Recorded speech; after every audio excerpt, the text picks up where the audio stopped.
This podcast is brought to you by iPlayHockey.ca. iPlay is the leading hockey insurance provider to coaches, camp instructors, spring and summer hockey leagues, and tournaments across Canada. If you need insurance for hockey, iPlay has you covered. iPlay also provides hockey players and coaches with a wide range of free tools, drills, and skills in their drill vault to enhance on-ice performance, and they provide crucial off-ice knowledge as well.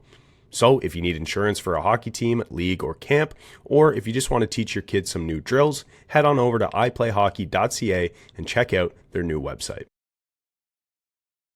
What's up, everybody? Welcome to episode 258 of the pod. Cody and Melbourne with you for this one. No Casey Abrams. He is currently celebrating his mom's birthday as we are recording episode 258 here. That's very nice for Case and the family, and happy birthday to his mother. And so he won't be joining us for this one. But we have to move along, of course, and we have to talk about Team Canada and their projected roster for the upcoming Olympics in Milano Cortina this new year. And before we do that, we will get into a little Fantasy Stars, Chad. It was a big week of Fantasy Stars for you and Casey. I unfortunately was not really plugged in with the Fantasy Stars due to my absence in another country.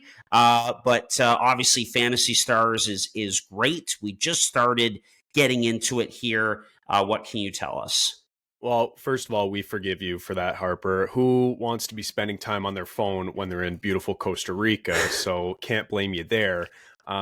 Although Casey is busy tonight, too busy to record this episode, he was not too busy to pay attention to his NHL Fantasy Stars this past week because, my God, he put in a record week with, as it sits right now, 566 points, which blew me out of the water, my 324 points. So it seems like he's a guy who's just figured it out. I don't know what to do, honestly. I feel like I've got a pretty good lineup, and my players just aren't performing right now. So, I look at my lineup tonight. I've got the Rangers as a team. I've got Hintz and Heiskanen in the lineup, Shea Theodore, Will Cooley, Nick Suzuki, Tom Wilson. I'm opening packs every day. I'm training my players. I'm setting my lineups. I just, for whatever reason, I can't get past Casey. And if this is a trend that continues, I'm sure we're never going to hear the end of it. So it's been quite the week in Fantasy Stars. Case did so well that he actually got a 300 coin prize, which I have not got yet, despite the fact that this was my best week so far. So we're both trending upwards. Case is just a little bit higher than me at this point, but we're going to figure it out going forward. And overall, it's been a lot of fun to open packs and just kind of set your lineups and hope for the best. Unfortunately, my players have not been that good, which has been a trend across all my fantasy leagues this year, except for the Boys in the Booth League, which I'm actually doing okay in. But so just to cap it off, NHL Fantasy Stars is back for this season. It's a free-to-play daily fantasy hockey game that lets you relive the excitement of ripping open packs and collecting gold, silver, base, and ultra-rare all-star cards. Play anytime on Apple or Google Play and compete against us all season long, the Boys in the Booth. Scan the QR code down below or click the link in the description to download and claim your free pack today. So that's NHL Fantasy Stars. You can download on Apple or Google Play. Okay, should we get into Core 4, Harp? Yeah, sounds good, man. Let's do it. Here we go. Core 4. Core 4. Core 4. Core 4. Core 4. Core 4. Core 4 is Core 4. Core 4. All right, here we go. Core 4 stories for episode 258. We've got 4 headlines here that we'll go into. And Chad, we got to start with this mess with the arena construction in Milano Cortina, Italy, ahead of the 2026 Winter Olympics. This thing needs to get done for the hockey portion of the Olympics, of course. They're behind schedule. There's a lot of talk about it. It continues everywhere in this regard, and it is said to be smaller than an NHL ice surface. So What do you make of all of this arena construction talk right now in Italy? And we are getting close to the Olympics. It'll be here before we know it. Well, could you imagine, the fact that it's been so long since NHL players have been to the Olympics for, a multitude of reasons. But could you imagine that it's a rink construction issue that keeps NHL players out of the Olympics yet again? That would be devastating and it just absolutely brutal. So hopefully, they figure it out in Italy and start, construction on this rink and get it finished in time. But yeah, Harp, I heard this news about the rink being smaller. I actually heard it live while listening to Real Kipper and Born, the podcast, because they were talking to Pete DeBoer on the show. And Pete DeBoer said something to the effect of, yeah, I've heard, about this construction, and I guess the rink's going to be 3 to 4 feet shorter. So, and then he said that, and once people heard it, it went nuts. It went nuclear all over social media and on The Athletic and whatever. Everyone was talking about it, but I actually was listening to it live and I caught it when he said that. And even like Kipper and Bourne were like, did we just hear some massive news? Like, are we breaking this now? And then Pete was like, oh, I probably shouldn't have said that in the moment. So it was kind of funny to hear it live. And, who knows what that's going to actually look like, if 3 to 4 feet would actually change the game in a meaningful way. We know that NHL ice is different from Olympic ice, but that's just because Olympic ice is much bigger and wider. So I don't know, 3 to 4 feet, not sure if it'll be the end of the world, but they got to get construction finished on that thing. Like I heard someone say, listen, Italians, put down the espressos, like take your feet, like instead of kicking your feet up, like, get this finished here. So it's so interesting. And it's just classic Olympics, right? Everything's done at the last minute and there's always a scare. But I mean, I think they're going to get it done in time because they have to, right? I think so. And like for the players, you think they care about, I mean, obviously, like everything has to be to a certain standard, but if it's not perfect by the time the Olympics roll around, do you think these guys care? No. They want to play for their countries, get back to best on best again. And as long as everything is, pretty good, we should be fine. So yeah. Maybe it won't be perfect. The smaller ice is an example, all of it. You hope the ice quality is going to be good, all of that, because it sounds like there is a concern about injuries potentially with the players. Did you see Ron Hainsey's quote on that, by the way? No, I didn't. No. What was that? Yeah, Ron Hainsey, who represents the NHLPA, I don't know what his official title is, but he's typically like a spokesperson for the players now. He said, the health and well-being of our players is our number one concern, and ice quality is a chief concern here for the NHLPA. Like, they want to make sure that they're playing on quality ice here.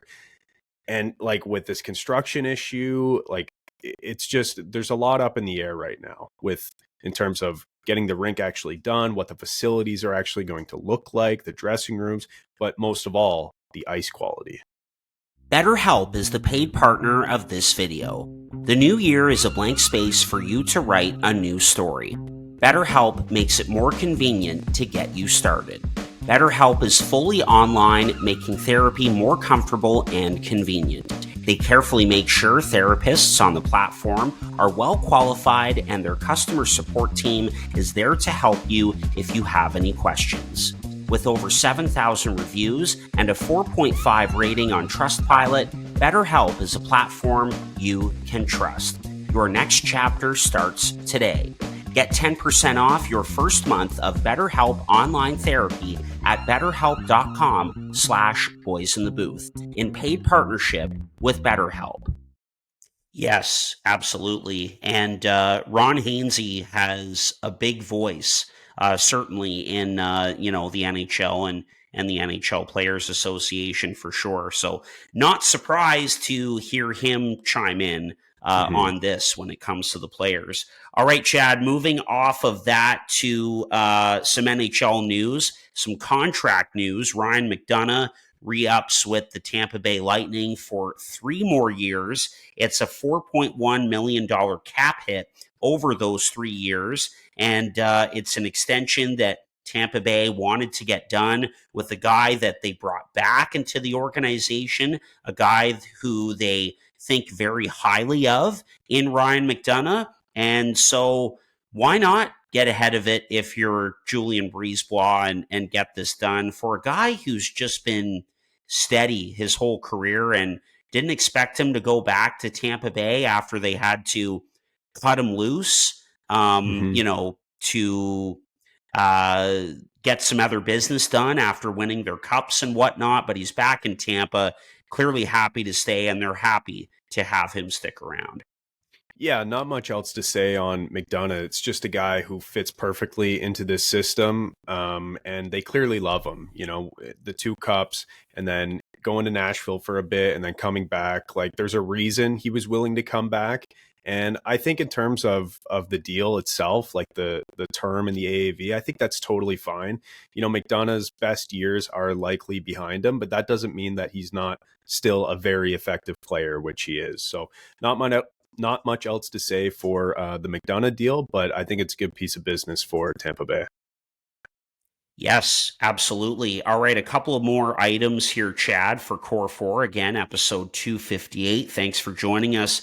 Gabriel Vilardi of the Winnipeg Jets. Not sure if you saw this post on Instagram, Chad. It's from the account Hockey Forever that I know we both follow. But Gabe Vilardi opening up about his struggles, with anxiety that he's had since the age of 11.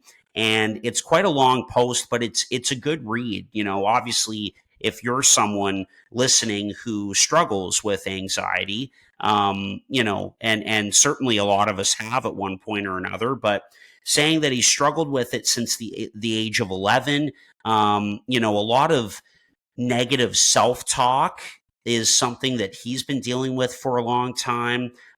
There was one point in time in his life where he didn't go to school for like 6 months or something like that. I mean, just crazy stuff. So kudos to him for opening up on that kind of stuff. And we should give a shout out to Dan DeLewis in Brockville and Mauritown as well, for that matter, because he's done a lot of work with Gabe Vilardi, the breath work and the meditation and all of that kind of stuff to help with his anxiety. So good for Gabe Vilardi for opening up a little bit, and certainly about something that a lot of people struggle with. Yeah, for sure. I did see that post. The one part of that post that stuck with me was the fact that he said, starting the season, I think it was 7 or 8 straight games that he didn't score a goal, and it was just a weight lifted off his shoulders when he finally got his first. And yeah, just the negative self-talk that he was, going through during that period, and all the anxiety and whatnot. It reminds you that these players, even though they're millionaires, are still human, right? And I'm glad you brought up the fact that he has worked extensively with Dan, because yeah, I mean, we've talked about that with him in the past. Like, how cool would it be to do an episode with Dan, to hear him talk about his experiences working with pro athletes, whether NHL or not. So that'd be cool. Like, we should set that up. I know we've talked about it, but maybe a bit too inside baseball right here, but we should set that up and do that in the future. I think that'd be cool.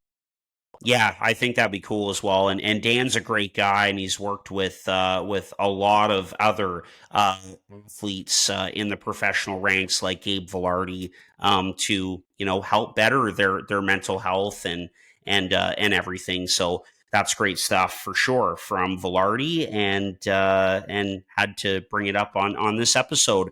All right, and our last item, Chad, it kind of leads in perfectly to what we are going to be talking about in this episode. And that is projecting out what the roster is going to look like for Team Canada at the 2026 Winter Olympics in Milano Cortina, Italy.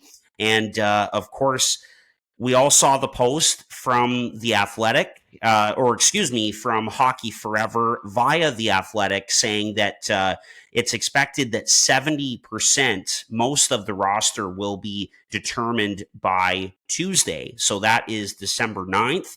And of course, the deadline to have the rosters in is December 31st. But we won't get into who we project to be on this roster quite yet. Our final item here for Core 4 is a quote from Doug Armstrong, the general manager of Team Canada. You knew I was going to bring this up. Yes. And he had to say this when it came to talking about assembling the Olympic team. He said, quote, "You look at a guy like Morgan Geekie," so he singles him out, "who is near the top of the goal scoring in the league. That's why you wait as long as possible to finalize the roster." I think it's very interesting that he singles out a guy like Morgan Geekie, 22 goals on the year with the Boston Bruins, shooting percentage at an all-time high for him, and just ripping it up right now with the Boston Bruins. So I thought it was very interesting that Armstrong singled him out when talking about, assembling Team Canada, the process, how long it takes. And I thought it was a perfect segue into our main topic for this episode. It certainly is. And I definitely knew you were going to bring this up because we had talked about this. Either you sent it to me or I sent it to you on Instagram, and I had talked to some other friends about it. Morgan Geekie on Team Canada's radar is not something I thought I was going to be saying in December of 2025 leading into the 2026 Olympics in Italy. So it's very interesting that Armstrong would go as far as to single out that player and call him out by name. You got to think that where there's smoke, there's fire. And clearly Armstrong sees something and likes this player. However, we've talked about the shooting percentage. He's absolutely shooting the lights out right now, shooting and scoring above expected on a Boston team that relies on him, a lot more than they probably should. It just seems to me like this is exactly the type of bonehead move that loses you a gold medal. Taking a guy like this who, he's shooting the lights out right now, but what happens in 2 months' time when the Olympics roll around and he's ice cold in the NHL because he finally came back down to earth and, he is just sitting in the press box at the Olympics rather than, Team Canada having a guy who could help you a bit more. So, I don't know about this whole Morgan Geekie stuff, him making the team. I feel like there are just too many good players out there, but it is very, very interesting that this quote exists. And I will say, a couple weeks ago at Men's League on a Monday night, I was talking to John, and this is something that he said before this quote came out. He's like, because we were talking about the team, right? We were trying to project out the team. And he said, what about, just throwing it out there. Don't hate me. What about Morgan Geekie? And I was like, no, there's no way. There's no way. But like I said, where there's smoke, there's fire. So you never know. We'll see if we put him on our team this episode, but I'm willing to bet that we don't. Well done. Yeah, absolutely. And by the way, I mean, if you're the Seattle Kraken, you have to absolutely be kicking yourselves right now for letting this guy go. And you're looking at that last contract he just signed with the Bruins, maybe, and you're like, damn, maybe should have taken something on the shorter term side because, boy, oh boy, he is worth a lot more than the $6.5 million that he's making now with the Boston Bruins. Is that right? I don't have the number in front of me, but I think it's something like that. But I like, again, though, at the end of the day, like this is production that is going to regress, like almost certainly. Like guys like this don't just burst onto the scene and score a goal a game. Like yes, he's a good player, and I'm not trying to diminish that. But when it comes to Team Canada, I just think there are so many other players who are probably more deserving of a position on the team. I'll leave it at that. Yeah, fair enough. I get what you're saying, brother, for sure. By the way, Geeky locked in at $5.5 million for 6 years. That's looking like a nice deal for the Boston Bruins. Not bad. Who knows? You kind of gave it away there with, we know how you feel about Geeky being on this roster, but hey, who knows? Maybe he'll be on our roster here a little later on. So, all right, let's get into it here. That's it for Core 4. And let's take a look at this projected roster for Team Canada at the Olympics. We interrupt this podcast to tell you about one of our favorite partners, Sign Up Expert. If you're a sports bettor, whether brand new, casual, or hardcore, listen very carefully because this ad is for you. Guys, line shopping for the best odds matters, and that's why any profitable sports bettor needs to be using multiple sports books to maximize their profits. Thankfully, there has never been a better time to get signed up, and we are here to connect you with the best promotions industry-wide. When you use our link at signupexpert.com/boysinthebooth, you can get access to all of the top sportsbooks in your region, along with a review of each platform and its unique benefits.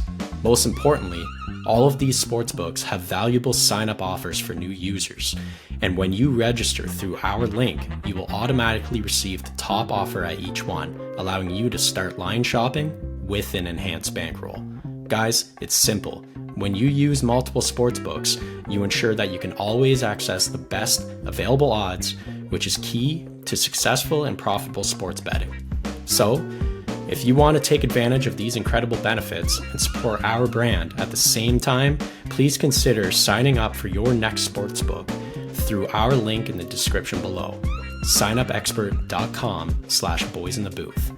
If you're planning on signing up for a new sportsbook anyways, you might as well use our link and support the boys. So, one more time, that's signupexpert.com/boysinthebooth. Yes. So as we talked about off air before we started here, this is the way I want to do it this year. Last year, when projecting the Four Nations rosters, we each came to the table with our own rosters and just kind of talked about our rationale for making the picks that we did. This year, though, I wanted to do it a bit differently because we already know that there are a number of players already named to the team. We already have fresh in our minds the roster from the Four Nations. We know that there are going to be some changes. We don't know the extent of the changes, but I thought it would make a lot of sense rather than bringing our own rosters and discussing them to the table. I thought we could just go through the players who are on the Four Nations team and kind of talk about whether or not we think they're going to be back and just try to fill in this roster. There are a couple things I wanted to point out. On the Olympic roster, there are a few more spots available than there were on the Four Nations roster. So you'll see, and I've got it laid out here, the Four Nations face-off roster only carried 13 forwards and originally started with 7 defensemen. Or let's see, 1, 2, 3, 4, 5, 6. I think they started with 7. Drew Doughty and Thomas Harley were added late because of injury, and then they kept 3 goalies as well. And on the Olympic roster, they will be taking 14 forwards, which means at least 2 really good players will be outside of the lineup every night up front. 8 defensemen, which again means at least 2 really good defensemen will be out of the lineup each night, and 3 goalies again. So these are the players, if you're looking at the screen right now, these are the players who have already been selected to the team. And a lot of these make a lot of sense. So Sidney Crosby, Nate McKinnon. Oh, I've got McKinnon twice there. So, and this is a little bit of trial and error here. But so we've got Crosby, McKinnon, McDavid, Point, Reinhart, and Makar. Am I missing anybody else from there? I just want to make sure that those are the guys who have been named. I'm pretty sure that only those 6 players have been named to Team Canada. Is that correct? Yeah, that's correct. You got it, man. Yeah. Okay. Exactly. And no brainers for your first 6. I mean, it's hard to argue with any of those picks.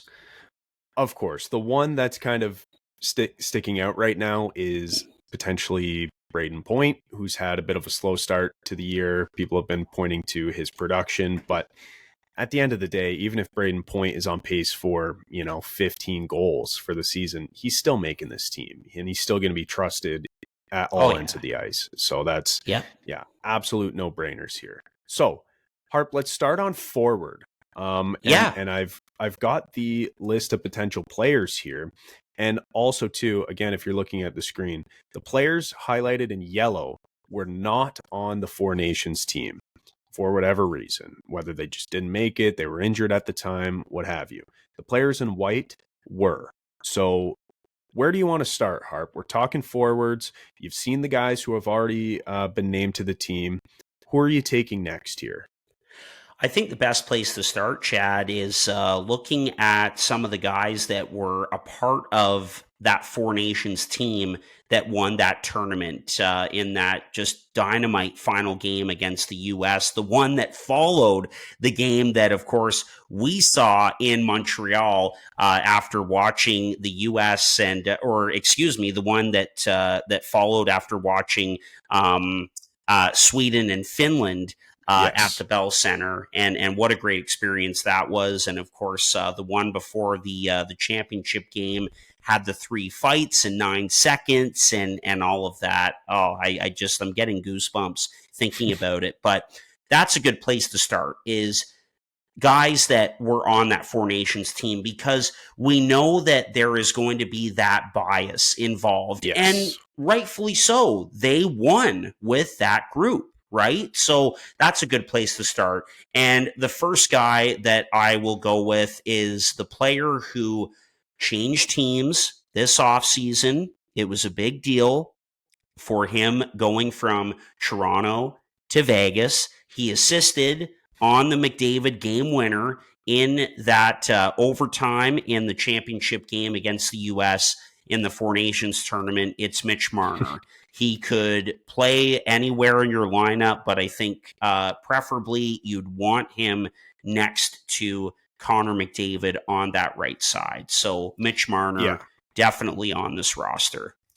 Makes a ton of sense. I don't know if you heard Craig Button the other day say that he has Bedard over Marner on making the team here for the Olympics. And it's just like absolute clickbait at this point, because Mitch Marner is certainly on the team. He's one of the 20 best players in the entire league. Of course, he's going to make Team Canada. Makes a ton of sense to have him as the first player selected here. And I think the next guy that we have to take, who was also on that team that won, is Brad Marchand. I think it just makes a ton of sense to have a veteran who is so close with guys like Crosby and McKinnon, who, by all accounts is a guy who will speak up in the room and bring everybody together and is just a calming presence. And also, too, is a pretty damn good hockey player and is kind of carrying the Florida Panthers this year in an elevated role due to some of the injuries around him. But yeah, I think Brad Marchand up front is an absolute no-brainer. Exactly. And that rounds out the big 3 from Cole Harbour, Nova Scotia, right? You got to have Marchand on this team for all the reasons that you mentioned. It's the veteran leadership. It's just that presence that he carries. And also, he's a guy that can lighten things up a little bit when things get difficult in this tournament, because by no means is it going to be a walk in the park for Team Canada. I mean, we all expect them to be right there playing for a gold medal at the end of the day, but you never know. And it's not going to be a cakewalk to get there. You need guys like Brad Marchand, veteran guys, still elite players in the National Hockey League, have played in big games before, and it also helps that he was on that Four Nations squad. And like you said, man, he has been carrying the Florida Panthers right now, who are banged up, scratching and clawing for everything right now in the season. And the other night, I think he had 10 shots on net and 4 points in a game. Oh my God. So yeah, in that Marchand, 7-6 win, right? That's right. That's right. Yeah. He had like 18 fantasy points for me that night on Yahoo. So just an incredible night for him. And he had Yeah. the game-winning goal. I think he had 3 assists as well. And yeah, so just incredible. I think it makes a ton of sense to have him there. You know what? As I'm looking at this, I think it might make more sense to do the guys we think are locks right now. Like just whether it's forward or D. The guy I'm looking at right now is Jordan Binnington. Whether he's the starter or not, I don't think it matters. He's going to be on the team. So unless you disagree, I'm going to move him up. Oh, definitely. The St. Louis Blues have been having a really tough time of it so far in this 25-26 season, and Binnington's numbers haven't been great. But again, it's that Four Nations bias, and he was terrific and So good. really changed a lot of people's opinions of him in that tournament. You got to put him back. You got to put him back on this roster. Absolutely. Okay.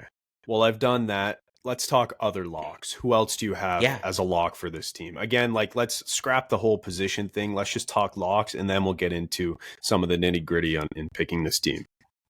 Yeah, I mean, you look at who the head coach is. It's John Cooper, right? Head coach of the Tampa Bay Lightning, a team that is doing pretty well considering all of their injuries. You've mentioned guys like Braden Point, who have had a bit of a slow start. A guy who has been terrific for them is Brandon Hagel. And I think he is an absolute lock to make this team. He was on the Four Nations squad. And boy, oh boy, this guy just continues to get better and better every single year. He's a lock for me. I totally agree with that. I think, yeah, he's had a great start to the season. He was impactful at the Four Nations. He's just developed into such a good player. So, yeah, I have no problem with putting him on the team as a lock. And yeah, you're right. It's a guy who John Cooper trusts. He can go to him in a big spot. You know, he can play at both ends of the rink. I think it's a total no-brainer. The next no-brainer for me, and I think there are still a few here, but I'm going to go with Devon Toews. We've seen the chemistry between him and Cale Makar. I think it just makes a ton of sense to have him there to play defense next to Cale. I think they click. They're both so good, solid, dynamic. They were great at the Four Nations. It just makes total sense to me. What do you think? Love it. Absolutely. It's a guy who plays with Cale Makar. They're a great duo. They improve each other's games. Also, they're playing for just a juggernaut of a team in the Colorado Avalanche right now. I mean, do we want to just give them the President's Trophy already in early December? I mean, come on. So, yeah, when you have Makar, that means you have Devon Toews as well. And it's not just because of Cale Makar. It's because Devon Toews is a damn good defenseman in his own right, and he makes Cale Makar better. Cale Makar is able to do what Cale Makar does because of Devon Toews a little bit, for sure. You got to have a great partner on the ice, and Devon Toews is that for Cale Makar. So I totally agree. Okay. And yeah, it's not the case where it's a Crosby Kunitz situation. Again, not taking anything away from a guy like Chris Kunitz, who made the Olympic team because of Sid and the familiarity and the chemistry between those two players. Do I think Devon Toews is the second best defenseman on this Team Canada roster? No, probably not. But he's certainly in the top 6, and with the familiarity and all that comes with playing with Cale Makar, I think it's just so perfect to have him right there next to his buddy. So he's a total lock for me. Absolutely. Chad, our next lock, I'm going to go right back to the blue line and talk about a guy that plays for Doug Armstrong's St. Louis Blues, and that's Colton Parayko. I think he is a lock to make this team. He's been the best shot blocker in the National Hockey League so far this season for a St. Louis team, as we've talked about, that's had a really tough time of it.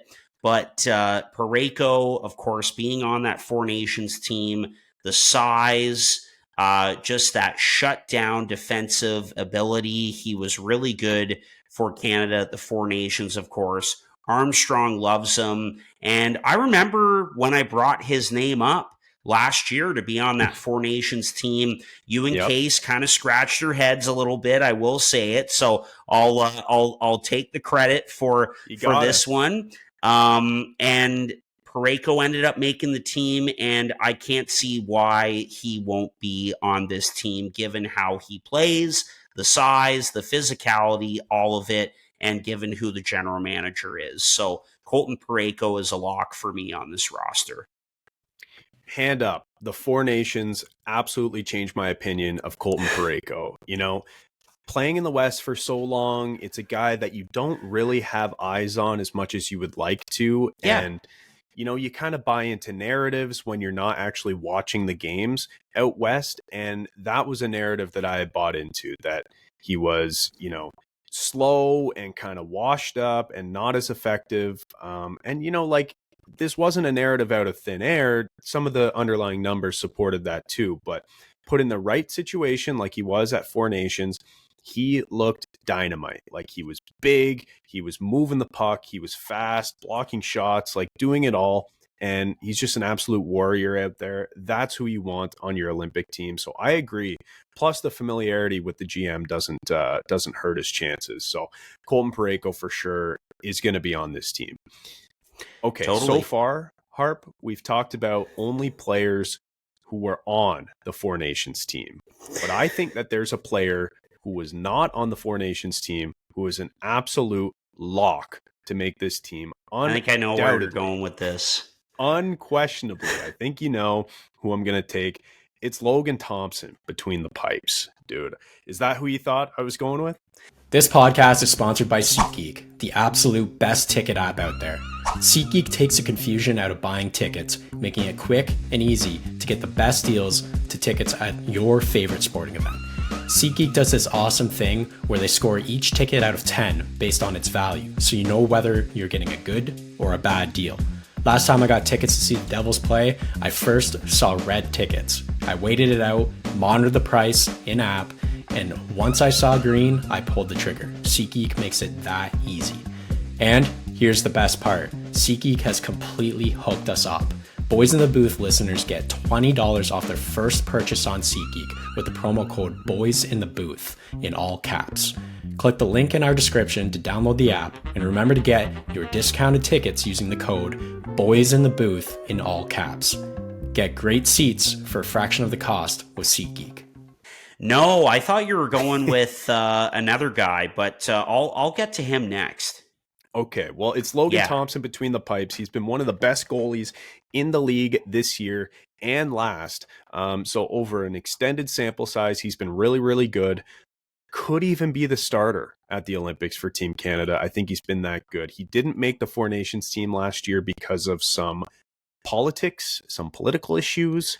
And by that, I mean relationship issues with the head coach and maybe with management. And maybe there was some doubt about how serious he was or how well he would gel in the room. We don't really know the extent of why. Chad, I'll just I'll stop you right there. So Sure. just for a second. It's the relationship with Thompson with Bruce Cassidy and Pete DeBoer, the two assistant coaches who, of course, both had him in Vegas. And so that certainly came up. And the thought that Thompson wouldn't really accept being in a backup role, which, of course, his agent came out and commented on, and Thompson himself as well, if I'm correct, and basically saying that that's not an issue. None of this is an issue, and he would love to be on this team. So just sort of cut you off there. Wanted to kind of clear that up a little bit. He should absolutely be on this roster, 100%. He has been the best Canadian goaltender for arguably the last year and a half, I would say. He's been terrific. And not to mention, a big reason why the Washington Capitals have figured things out and have been red hot as of late. Totally. And another thing too is he catches with his right hand. He's a southpaw. He's backwards. Southpaw, baby. Yeah. And that throws off a lot of shooters. And it's just interesting to me to be able to have a guy like that in your back pocket, similar to having, in the MLB, you've got right and left-handed pitchers for different situations. It's just interesting to me that, this seems to be an actual benefit for a guy like Thompson. Like, they played the Maple Leafs about a week ago, and it's John Tavares who comes in on a partial break, and he has scored, it seems like 9 times out of 10, he puts it right over the blocker on those breakaways, a little chip shot, and he tried to do the same thing, and Logan Thompson just stabbed at it, grabbed it, and it was over like that. So it's just these little, tendencies that players have to sort of change when they're facing a southpaw goalie. So it's interesting. Not saying that is, his main strength, but it's just kind of a bit of an interesting dynamic. And he's been so good over the past 2 seasons, or at least season and a half. So he's a lock for me on this team. Yeah, absolutely, man. Couldn't agree more. That's for sure. And it's funny, before you got to him, I really thought the next lock that you were going with was a player that wasn't on that Four Nations team, is a young player, and that's Macklin Celebrini. I thought you were going to him next. Are you going to him next right now? Oh, yeah, I am. All right. I certainly am. Macklin Celebrini, I think, is a lock for this team.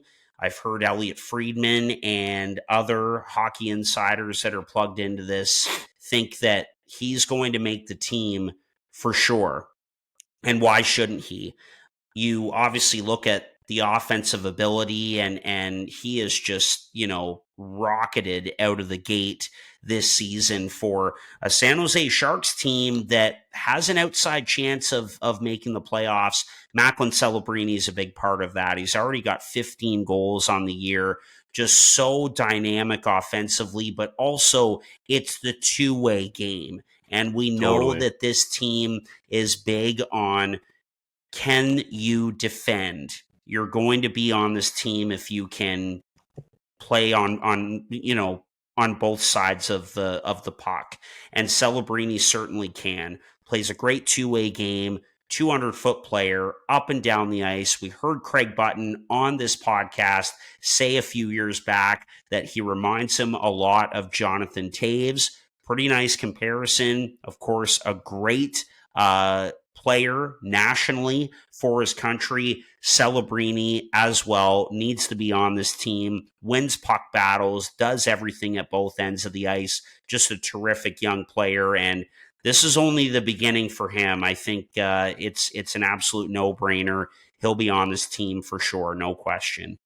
Totally. And I didn't know we were going there this early, but I'm glad we did, because I'm of the same opinion with Macklin Celebrini. He's going to make this team, and it's largely because he plays at both ends of the ice. And I'm not tipping my hat in terms of another player here that may or may not make the team, another young player, but playing at both ends of the ice is really important for this Team Canada and for John Cooper. So yeah, it'll be interesting if he doesn't make it, because we've seen that in the past, right? Like, think back to the 2006 Olympics, where Sid Crosby didn't make the team, and everybody at the time, us being pretty young at the time, but hearing the discourse, thinking, yeah, he should have been there, even though he was a young player. He was dominating the NHL even at 19 years old, being just a sophomore player. So yeah, I think Macklin makes the team. I'm also glad that you brought up the Craig Button quote from our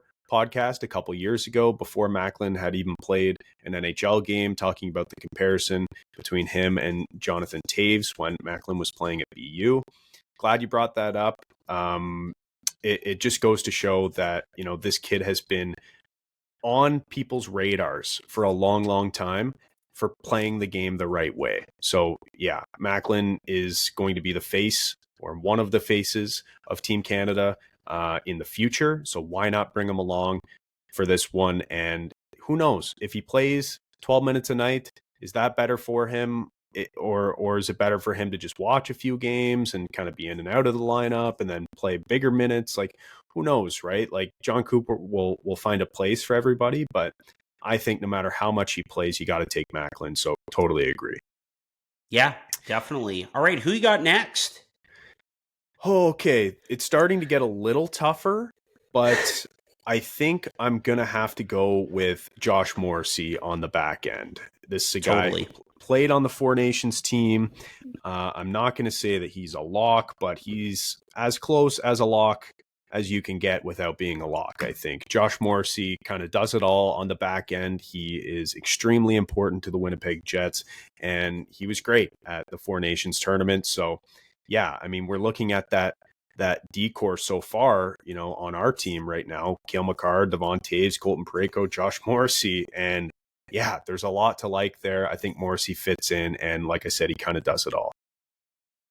Yes, not much more to add on Josh Morrissey, who is quietly one of the most elite defensemen in the National Hockey League. He is the number one blue liner on that Winnipeg Jets team, quietly in and around that Norris Trophy conversation every year. You can put him right next to Colton Parayko. That can be your second pair.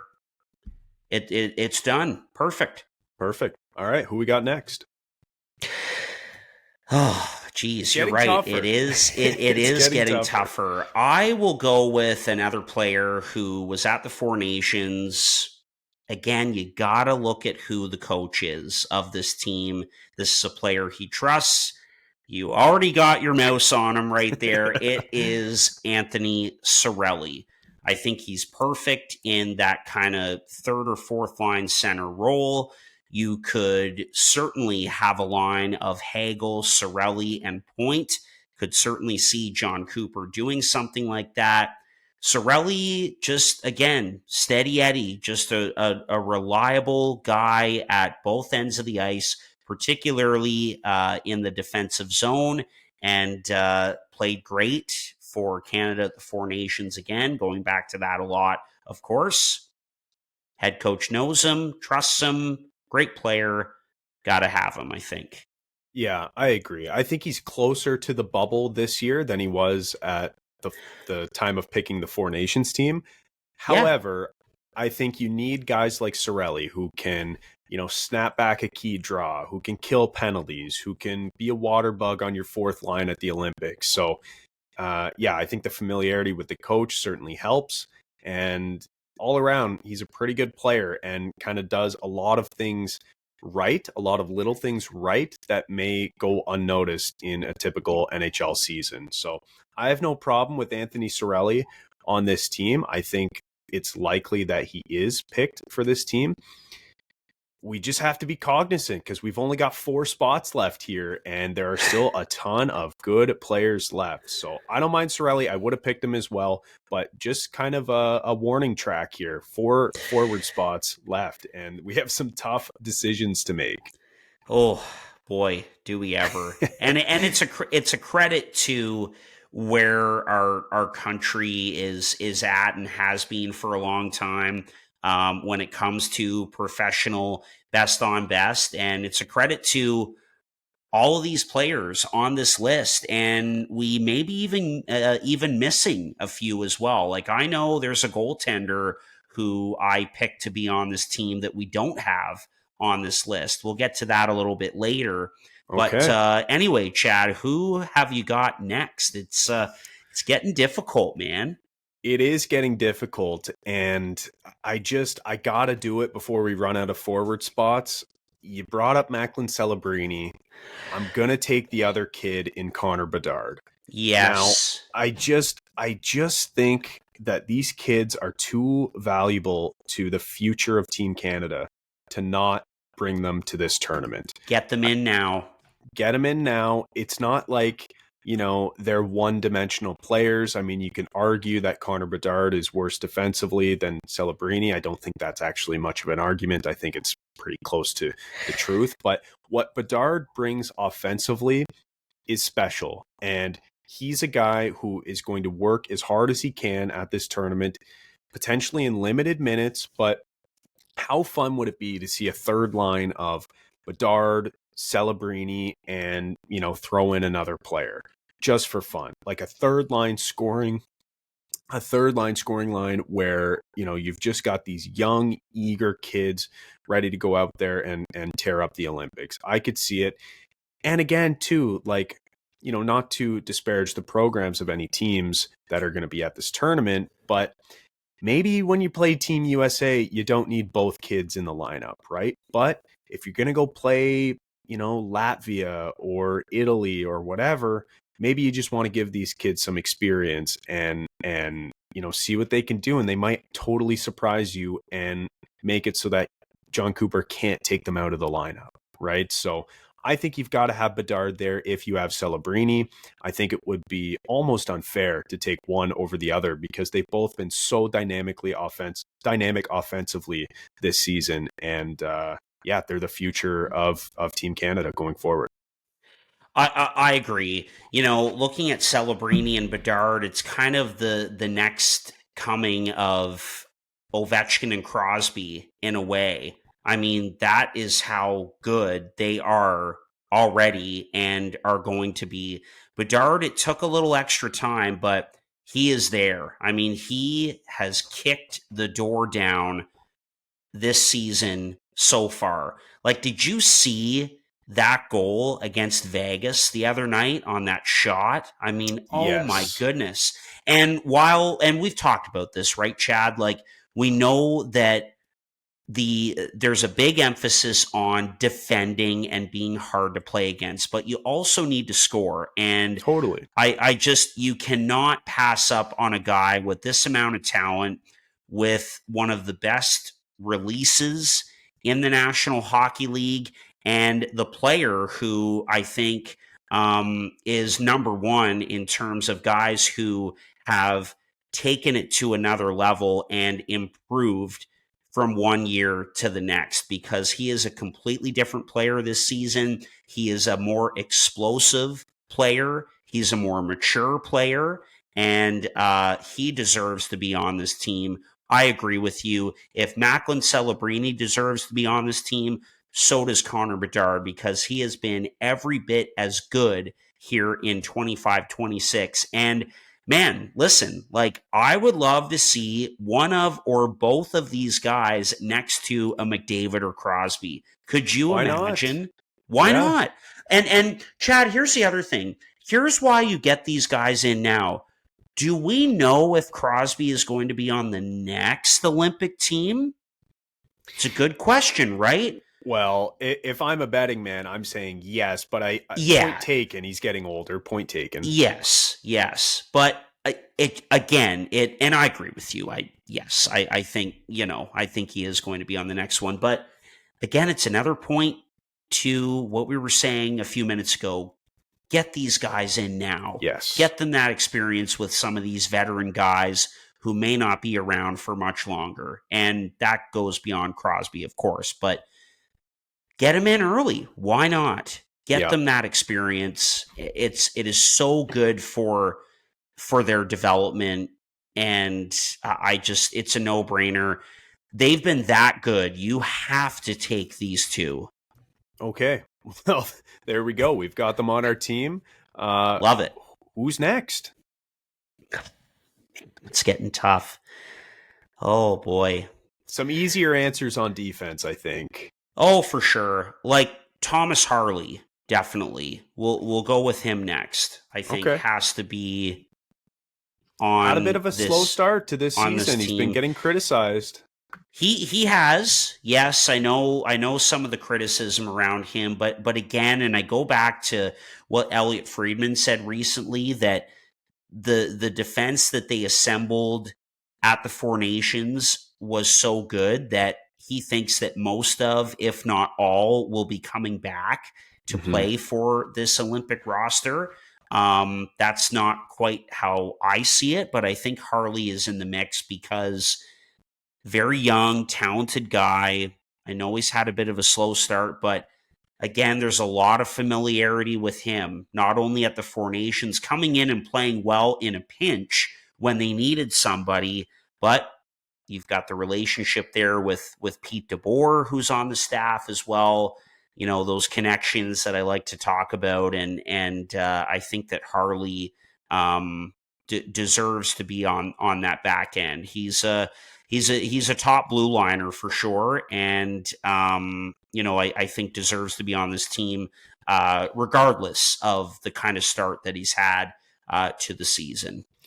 Yeah, that's fair. And I don't necessarily disagree. I think him playing on the Four Nations team and being called late due to injury, I think really helps his case here because everybody saw him sort of burst onto the scene at the Four Nations, and he's been pretty good ever since. I mentioned off the top that he's struggled a bit this season, but Pete DeBoer knows how good of a defenseman he is, and he's still a young player kind of finding his way. So you'd like to think that guys like that can elevate in big situations. And who knows, like he might be the 7th or 8th defenseman. Like, I don't know how much Thomas Harley is going to play. There's still some other good players here that we haven't picked. But I think you're right. I think he deserves a spot on this team, and that's what we're doing. So Thomas Harley named to our roster. Next, Harp, I'm going to go with another defenseman who was also there last year, who was also called in late due to injury and was dealing with a bit of an injury himself as well, and that's Drew Doughty. I think it's a no-brainer to have him on the team. Like I said, he was there last year. He means so much to Team Canada. He's still a damn good defenseman, brings a lot of experience and heart. He's exactly the type of guy you want battling for you night in and night out at the Olympics. So yeah, I've got Drew Doughty there as our number 6. Again, I don't know where these guys are going to slot in. We can do lines next week, maybe after the actual rosters are released. That can be something fun to do. But yeah, I've got Drew Doughty. What do you think? Oh, I absolutely. And, when I was sketching out sort of what this lineup could look like, what this roster could look like, I forgot about Drew Doughty at first. And then I had to crumple up my piece of paper, throw it out, and restart again because, yes, he absolutely will make this team. I think just, again, one of those really important veterans that has played in a lot of big games, has put a lot of miles on, just has the experience, the presence, the character. He's won. It's a no-brainer to have Doughty on this team for sure. Yep. All right. We got next. There are still a handful of names of players who are on that Four Nations team who we haven't selected yet. Some interesting names still left out there. Yeah, there certainly are. I'm going to go with a guy who wasn't on that Four Nations team in Montreal and Boston, a guy who is red hot right now, and that is Tom Wilson of the Washington Capitals. I have him making this team. What have we talked about? Defending, being hard to play against. Here's a guy who, walks the line and sometimes just absolutely goes over it with the hitting and all of that. But man, oh man, like talk about having a guy that can be a factor on your fourth line or as a 13th forward that can come in a pinch and just play a hard, mean, intimidating game. Guys like Tom Wilson are guys that you can win with, and they are guys who can make an impact in a game and just give you a good, solid, honest shift. So he wasn't picked for the Four Nations squad. He's red hot right now, shooting the lights out and scoring a lot with the Capitals. Just a big power forward. And I think he should be on this team.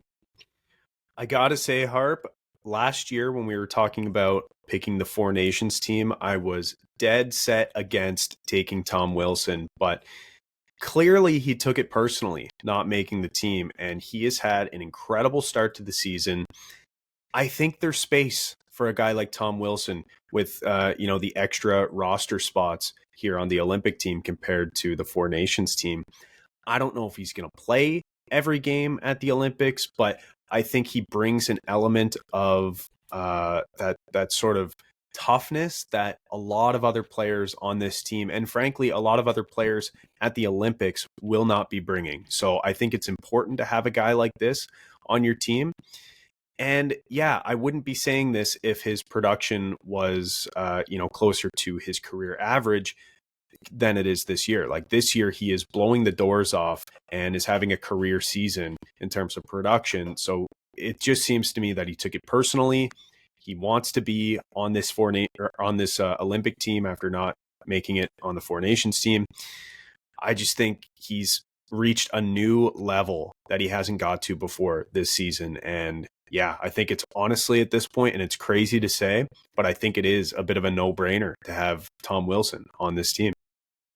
Yeah, I'm glad you agree, man. And by the way, no Washington Capitals were selected in total out of all the rosters at the Four Nations last year.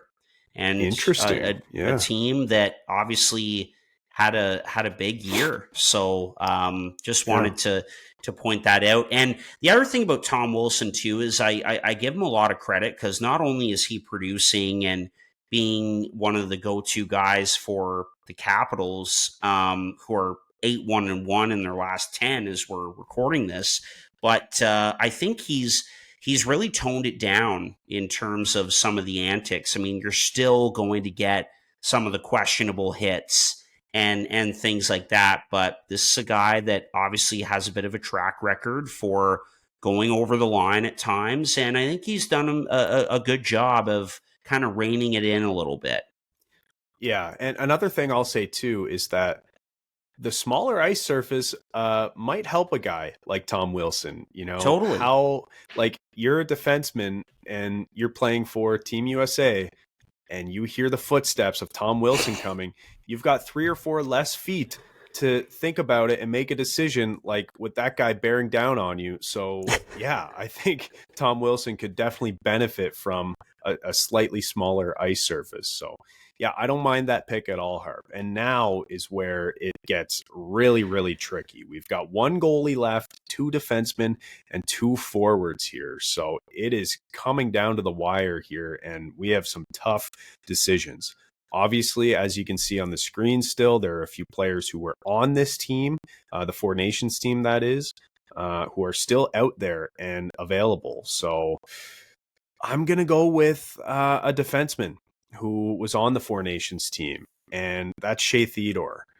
I think Shea Theodore has proven that he can kind of do it all, and he's a steady presence out there. And, when we were picking this team last year, we had both Theodore and Pietrangelo, and of course we know Petro had to shut it down with injury and has had a tough go of it and hasn't really played since or at all this season, and is on LTIR. So that's a bit tough for him. But yeah, I think Shea Theodore is good enough on his own without Petro to be brought back to this team. I thought he was good last season. He's just a steady presence, as I mentioned. And I think he fits in as one of the returning guys. What do you think?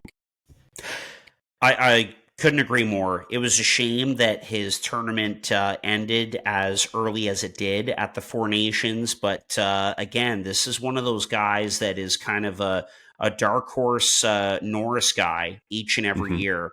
And when Pietrangelo, when it was announced that, he likely wouldn't play this season for Vegas, and, his career, by all accounts, could be over, just with all the miles that's been put on his body, I wasn't too worried about it, because Vegas has a deep blue line, as we know, and their number 1 guy is Shea Theodore, and he certainly deserves to be on this team. So absolutely plug him in.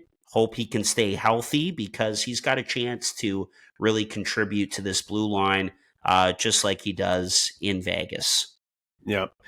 Okay, 4 spots left. Harp, who you got? Boy, oh no boy. pressure.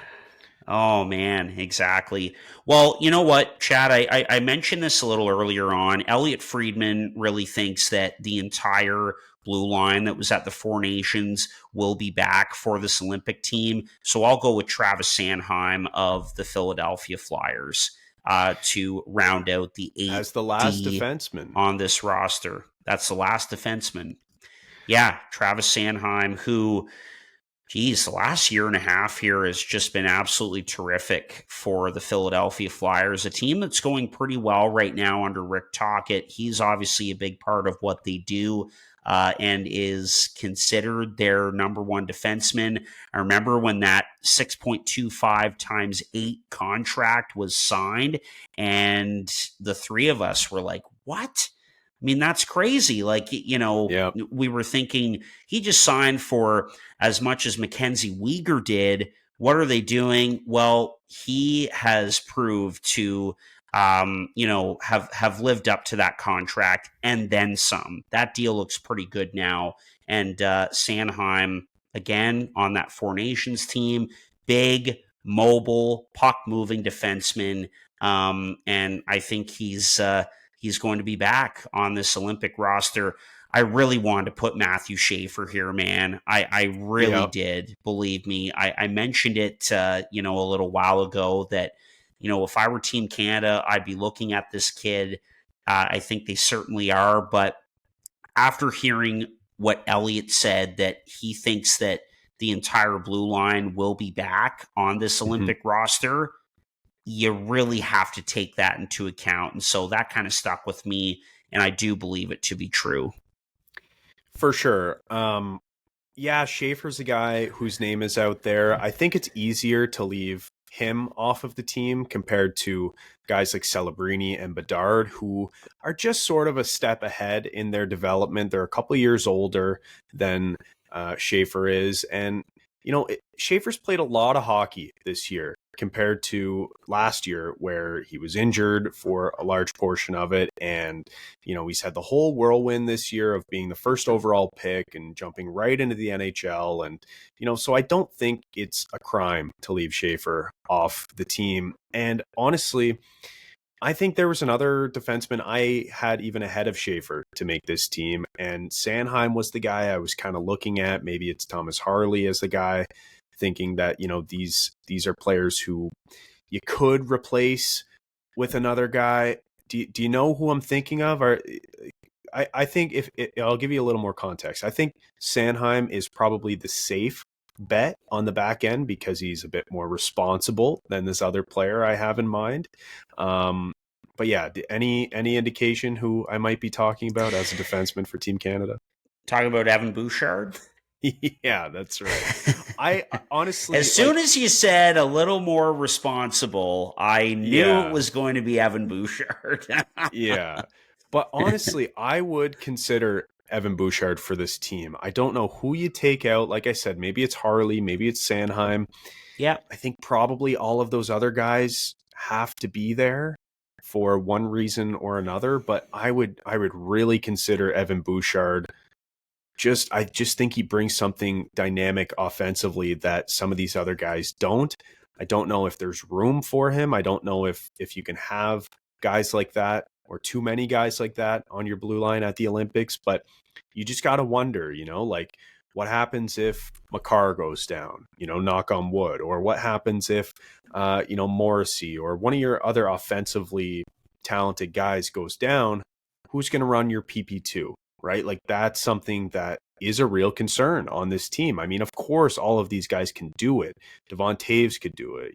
Parayko could do it. Even Drew Doughty, like they do it for their respective teams. But I just wonder about Evan Bouchard, and I'm not even the biggest fan of his. I just think that he brings something different than a lot of these other defensemen do. So I would look into it. It is a bit nerve-wracking to think about Evan Bouchard playing in a gold medal game and, trying to make a stretch pass or something and turning it over in the middle of the ice. And then, Austin Matthews over to Brady Tkachuk, over to Matthew Tkachuk, and goal for the gold medal or something, So that's the concern with Bouchard, bringing him on the team. But it's something that I would seriously consider. So that's why when you brought up Sanheim, I was like, as the last defenseman, I don't know, but I do. It is the safer pick for sure. I just wanted to let it be known that I think Bouchard should have a chance. I get what you're saying about Bouchard. It would be nice to see a couple of Bouch bombs in the Olympics. That's for sure. He's got a great shot, and we know with Bouchard, it's going to be a little up and down for that player in terms of his play on the ice over the course of a season. And again, it brings us back to Schaefer as well. We're talking about a couple of guys that can sort of be looked at as Makar insurance, if you will. Mm-hmm. I know that term has been thrown around a little bit. So, you're talking about that in regards to, guys like Bouchard and Schaefer. So totally get what you're saying. I just think, it worked at the Four Nations, given what Friedman had to say, thinking that all 8 are going to be back. I think that's what we have to go with. Yeah, I think it makes sense when you put it that way, and we'll trust Elliott, right? Like I'm sure he's not just saying that on a whim. He's connected, right? So, okay, exactly. Couple of forward spots left and a goaltending spot left. So, yeah, we're in tough decision territory. A lot of good players still left on this list. Guys like Konechny, Jarvis, and Bennett were all on the Four Nations team. I'm going to go with a different player here for Team Canada at the Olympics. I think you can never have too many centers, and this guy has been incredible this season. It was kind of shocking that he was left off the Four Nations team to begin with. There might be a couple of guys who you're thinking of that might fit that description, but I'm going to go with Mark Scheifele. I think this guy works so hard, and he is one of Canada's best forwards. I think he can be responsible defensively. He plays both ends of the ice. He can chip in offensively, but he's also not going to be upset to play a bottom 6 role for this team because he just cares. He works. I think he fits that kind of role, because that's something you have to think about too, is who can play in a bottom 6 role, because all of these guys who we're talking about play in the top 6 on their respective teams. They're superstars on their teams, but you've just got to think who will be content and who will really buy in to sort of a different role. And I think Mark Scheifele is a prime example of a guy who would be willing and capable of doing that. So I've got Mark Scheifele making the team. Yeah, I have him making the team as well. Again, he is a guy that would be willing to play any role. We know how much it would mean to him to put on that Canadian jersey and represent his country at the Olympics. He is just an unbelievable Winnipeg Jet, one of their go-to guys every single night. And it was a big surprise that he was left off that Four Nations roster. You make a great point. Again, you can never have too many centers, and he's a guy that can fit the bill in any way, shape, or form, and in any role you're looking for him to play in. So I agree. I think Scheifele should be on this team for sure. Okay. Down to 1 forward spot left, Harper, and 1 goaltender spot. Who are you taking? Which position are you going to fill? You mentioned a goalie before. You mentioned a goalie that was not on this list. I did mention a goalie that's not on this list. His name has been popping up more and more over the last couple of weeks, and I think it'd be really cool if he was on this roster, and I think would be perfect in that 3rd goalie spot. He is a popular teammate around the rink. He has done a terrific job between the pipes for the Colorado Avalanche this season. It's Scott Wedgwood. that I have on this team. Chad, what do you think, my friend? This guy's he's got experience playing for Canada on the big stage before. I think he'd just be another great veteran to have. Yes, there's Mackenzie Blackwood as well. I know. But I just think it would be really, really great for Wedgwood to be on this team. I think he'd be perfect in that third goalie role. Yeah, I mean, he's a guy who has been a backup forever, and then this season just kind of breaks out. I mean, he was good last year as well after the move to Colorado, but just kind of breaks out, right? And is a true tandem goalie. Him and Blackwood have been great this season and last. But yeah, I just don't know which way Canada's leaning here for a third goalie. Like, could it be a Mackenzie Blackwood? Do they want to bring back one of Aiden Hill or Sam Montembeault, assuming Hill is healthy and Montembeault picks up his game going forward? I don't know. It seems like they're kind of down on both of those guys. Not a lot of time left here not a lot of runway left for those guys either to kind of pick it up, right? I mean, that is a good point. Blackwood or Wedgwood, I'd be fine with either of those two, both playing for the best team in the National Hockey League. You've already got 3 Colorado Avalanche on this team. Why not add one more? I will say this, and again, like, you can debate about how important this actually is, but yeah, of all goalies this season, Scott Wedgwood statistically has had the easiest environment. And that was something I heard last week from Steve Valiquette, listening to him on a podcast episode. He is the goalie guru. Basically, he's the CEO of ClearSight Analytics. He takes a look at the actual environment that goalies are in, and that means expected goals against, high danger chances against, east to west plays. And Scott Wedgwood, because he's playing on that incredible Colorado Avalanche team, has had the easiest environment in the NHL. And that's not to take anything away from the guy. That's just a fact that I wanted to get out there in terms of, you know, and again, the reason I prefaced it by saying who knows how important this is because I think Team Canada's defense is going to be pretty damn good too. So the environment might be relatively easy as well. So I don't know. I don't have an issue with Scott Wedgwood. I think I might lean Mackenzie Blackwood instead. But at the end of the day, we're talking about a third goalie here who likely will not play. I think Logan Thompson is the starter. I think Jordan Binnington is the backup. I think Thompson's leash is very short because we know what Binnington can do in big moments. We saw him do it at the Four Nations. We saw him do it in 2019 when he won the Cup. Hell, Binnington might even be the starter. Like, we don't know, you know, like I would assume his game would have to pick up a bit before they make that decision. But as it stands right now, for me anyways, it's Logan Thompson number 1, Jordan Binnington number 2, and then number 3 could go to anybody. I lean Blackwood over Wedgwood. I know you've got Wedgwood, but honestly, I think I would probably go Jet Greaves or Tristan Jarry over either of those guys. Jarry's had a resurgence this year. There's a lot of talk of him going to Edmonton. He really has, man. And I just want to say too, and I know you'll agree with this, like, really happy for Tristan Jarry because he had a couple of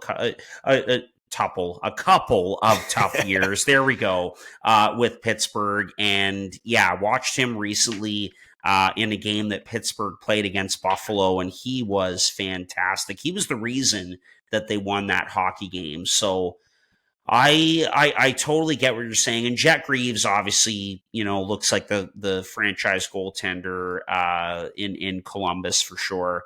I mean, I would love for it to be Wedgwood. I just think it'd be kind of a cool story. But all right, let's do it. I don't have an issue with Wedgwood. That's, okay. I mean, listen, there we go. Again, like we said, we're talking third goalie here. Exactly. Like, he's likely not going to play. You know, think back to 2010, right? And I always go back to 2010 because those Olympic games left the biggest impression on me. Of course, the golden goal, but also importantly, Marty Brodeur was a starter going into that Olympics, and he was not great. Roberto Luongo came in. Marc-Andre Fleury was a third who did not play, but Roberto Luongo came in as the quote-unquote backup and was incredible for the rest of the Olympics. So we could see a scenario like that where, you know, the projected starter ends up being the backup, maybe the third string plays, who knows, right? Like anything could happen. But at the end of the day, whether it's Scott Wedgwood or Mackenzie Blackwood or Tristan Jarry or Jet Greaves, like those guys probably aren't going to play. I think it's going to be Thompson and Binnington. Couldn't agree more. And I think, you know, another reason why I would put, I'd be fine with any of those guys that we just went over. We're talking about the third goalie spot here, but I think Wedgwood would be great. He's got a little bit of an edge on Blackwood. I think Blackwood, just because of, you know, you just worry about him with the injury history there. But again, I at the same time, you can't really say that because not expected to play anyways. But hey, like you said, you never know how this could shake out potentially. But I don't know. Wedgwood has been fantastic for Colorado this year, like so many others. Again, older guy, popular teammate. You know, I think it'd be a kind of a feel-good story for this team. Because part of this too, Chad, is like who we see making this team and who we would like to see make this team as well. Right. And so, okay, man, I mean, that's a good distinction. Yeah. Like, so I got to ask, throughout this, when you're making your picks, have you been picking based on who you think will be picked or who you would like to be picked? I mean, it's obviously a little bit of both, right? Like it is for you, but yes, I've been going mainly with who I think will make this team. And that makes sense based on, and that's how you should. That's how you should pick. Exactly. Yeah. Like with the 8 defensemen, for example, like we talked about. All right, man, you have the toughest task of this episode. Chad Melbourne, my friend, you have to pick the final player and the final forward on this 2026 Canada men's Olympic hockey team roster. Who are you going to select, sir? It is just an impossible decision because you know, as you look at it here, you've got 3 players on our short list who played on the Four Nations team as forwards who we have not picked yet, and that's Travis Konecny, Seth Jarvis, and Sam Bennett. You've also got some players who I think were probably snubbed from the Four Nations team, and that was Nick Suzuki, Zach Hyman. I think there were some injury issues going on at the time. Mark Stone, same thing. And then you look at some players who are having incredible years this year. Bo Horvat is a guy who jumps off the page. He's had a great start to the season. Verhaeghe's always good. Quentin Byfield is an interesting one because, like we're talking about the youth and bringing Celebrini and Bedard. Well, how about Quentin Byfield? Like he has established himself as a star player out in LA. So and then Wyatt Johnston, talking about the youth as well. Like that's another guy who definitely could be there. Now, it's an impossible decision, but it's one that has to be made. I mean, I should mention too, John Tavares, who is just had a resurgence and is on ageless pace wonder, man. Yeah, on pace for, I don't think a career year, but up there in terms of his production. He's scoring at will, and he's looked incredible and has really carried the load with the loss of Marner and with Matthews being out and what have you. But I think at the end of the day, the safest pick and maybe the most sensible pick is a guy who plays center so that you can kind of move him around the lineup. A guy who, yes, he's a star on his own team, maybe doesn't get enough credit for what he does, but can also play solid defense, can kill penalties, is willing to block shots, but can also chip in offensively. And it's Nick Suzuki. I think Habs fans will be happy for me saying this name, but I think it's got to be Suzuki for me. Like, yes, there are some really good players still available, but I thought it was kind of criminal that Suzuki wasn't on the Four Nations team. I think he brings a lot that maybe some other players necessarily don't, and I liken him to a guy like Mark Scheifele, who is just able to plug and play, put him anywhere in the lineup and he'll figure it out. So what do you think about Nick Suzuki? I mean, you really can't go wrong with anybody here. I think, like, we're talking about, an extra forward at this rate. Is that fair to say? Yeah, Yeah. probably. Yeah. So Suzuki is perfectly fine with me. I mean, here's a guy that has really figured out the offensive part of his game. He is now a huge offensive contributor in the National Hockey League and for the Montreal Canadiens. We know he's a great leader. We know he's a great two-way player. He's going to have a Selke Trophy in the future in his career, potentially many of them. He's got the offense as well. So I think that Suzuki has done a terrific job just, rounding out his game. And I'm fine with him making this team. I really am. Okay. Now that we look at our roster, Harp, are there any decisions that you want back? Are there any players we want to do a last minute audible here, a last minute switch? Anyone we want to swap out here? Like, here's our team, and here are the players who did not make the team. Do you see anybody on that list who you just think, like, God, he's got to be there, we have to make room for him?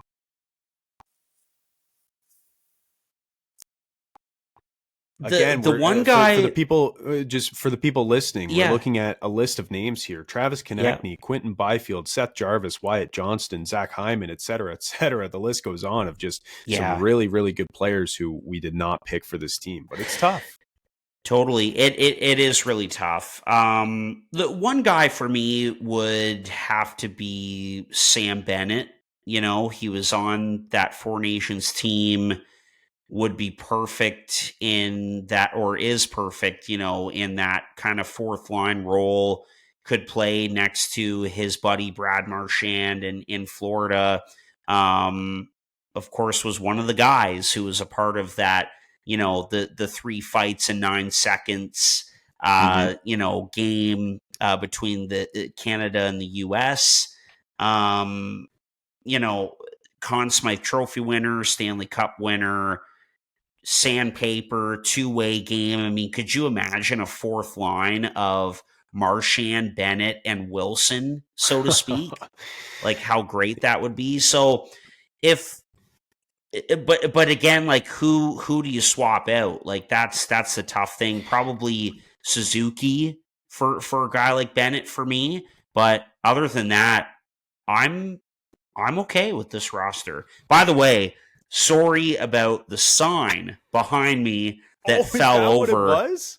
That's what it was. Had no idea what it was. Scared the crap out of me, and then chose to ignore it because we, of course, are in the middle of doing a podcast here. But my apologies. That's what it was. Okay, so I heard it, but I didn't know. Like, I'm looking at you on the screen. I didn't realize that it was gone. So that's funny. You and me both, man. But Bennett would be the guy for me. What about you, brother? For me, I think it's still Evan Bouchard. And again, like, not that I'm even the biggest fan of Bouchard. I just think he brings something different that some of these other players, might not. And I think it's important that he's been to back-to-back cup finals. He's played in those big games. I mean, unfortunately for Oilers fans, they did lose both. But he has at least been there. So for me, like, if I were to make this team perfect, I think I would swap out Bouchard for, I think I would put him there instead of Thomas Harley. I think that's what I would do. It's a tough decision because there's also Sanheim, who I think is kind of on the bubble.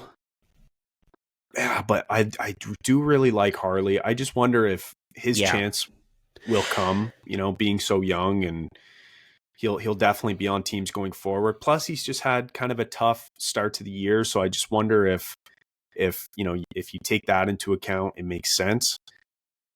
But yeah, for me, I would take Bouchard, I think, over Harley, and that might be controversial, but again, like, we're splitting hairs here because this team is pretty damn good. Oh yeah. Oh yeah. Oh, for sure. It's tough, man. And I like how we've done it. It's been a lot of fun doing it this way. Just kind of plugging in names, taking a look at it, been a lot of fun for sure. Yeah, it's not easy. It is not easy.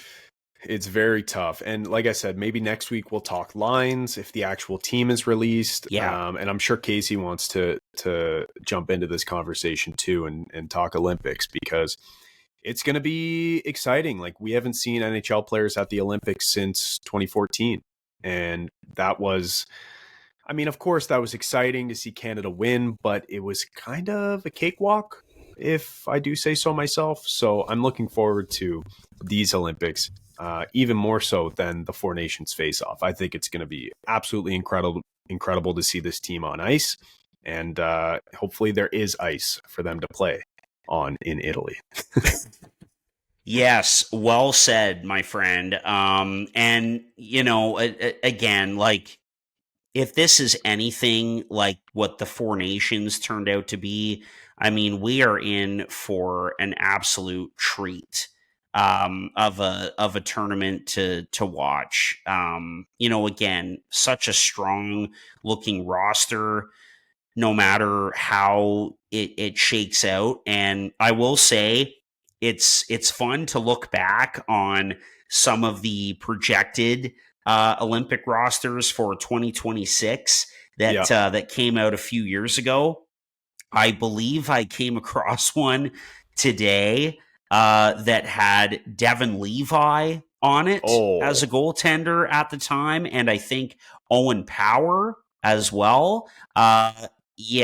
Things have changed quite a bit since then. But again, you're projecting out and that sort of thing, which is fun to do. So it's not an easy task, certainly, especially when you get down to those final spots. You're talking about 6, 7, 8, 10 guys for 4 or 5 spots that are left who on are this legitimate team. Superstars on their respective teams. Yeah, that's right. That's right, and it just speaks to the strong pool that Canada has to pull from. So, Chad, certainly a lot of fun to do. I liked how we did it.